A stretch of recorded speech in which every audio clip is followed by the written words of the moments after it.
2017 চনত আমি পলিটেকনিক আৰু ইঞ্জিনিয়াৰিং কলেজত 370 গৰাকী অধ্যাপক অধ্যাপিকাক অংশকালীন হিচাপে আমি নিযুক্তি দিছিলোঁ। সেইটো আৰু সত্য অসত্যৰ কথা নাই, সবৰ হাতত কাগজখনে আছে। আৰু তেওঁলোকক পাৰ ক্লাছ হিচাপত বেতন দিয়া হৈছিল, যে যিমানটা ক্লাছ কৰিব সিমানটা বেতন দিব।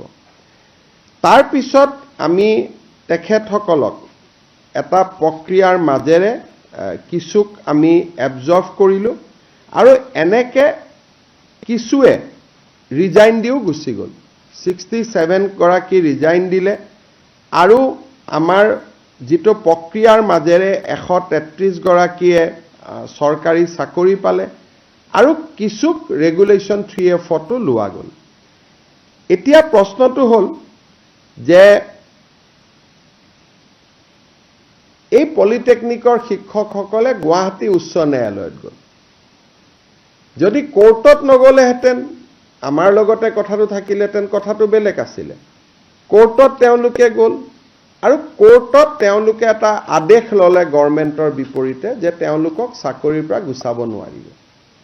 কিন্তু গুৱাহাটী উচ্চ ন্যায়ালয়ে তেওঁলোকক এটা সিদ্ধান্ত দিলে অৱশেষত যে নহয়, কোনো কন্ট্ৰেকচুৱেল টিচাৰ চৰকাৰে ৰেগুলাৰ কৰিব নোৱাৰে। অৰ্থাৎ মই যিটো বিধানসভাটো কৈছিলোঁ, এইটো উচ্চ ন্যায়ালয়ে এটা গুৰুত্বপূৰ্ণ জাজমেণ্ট দি ক'লে যে চৰকাৰৰ এইটো অধিকাৰেই নাই কাকো ৰেগুলাৰাইজ কৰা। গতিকে তেওঁলোকৰ জাগাত নতুনকৈ এপইণ্টমেণ্ট পোৱা শিক্ষকসকলে যোগদান কৰিলে। যিসকলৰ চাকৰি গ'ল তেওঁলোকো অসমীয়া, তেওঁলোকো চোকা, আৰু যিসকলে তাৰ জাগাত চাকৰিত সোমালে তেওঁলোকো অসমীয়া, তেওঁলোকো চোকা। এতিয়া যদি এখেতসকলক মই চাকৰি দিব লাগে, যোগদান কৰাখিনিকো আকৌ উলিয়াব লাগিব, তেতিয়া তেওঁলোকে আন্দোলন কৰিব। এতিয়া মই এই গোটেই ঘটনাটো চাই পেলাই 3টা ব্যৱস্থা দেখিছোঁ যে আমাৰ হাজো, টিংখং আৰু মাজুলীত 3খন পলিটেকনিক হ'ব গৈ আছে। ইয়াৰ ভিতৰত যিসকলে উপযুক্ত আছে, যিমান পোষ্ট আছে, কিছুক আমি আকৌ অংশকালীন ভিত্তিত আমি ল'ব পাৰিম। কিন্তু তেওঁলোকে ফাইনেলি পৰীক্ষাত আকৌ এপিয়াৰ হ'ব লাগিব। কিছুমানে কৈছে পৰীক্ষাত এপিয়াৰ হোৱাৰ কাৰণে এজ নাই, লাগিলে আমি এজটো কণ্ডন কৰি দিম।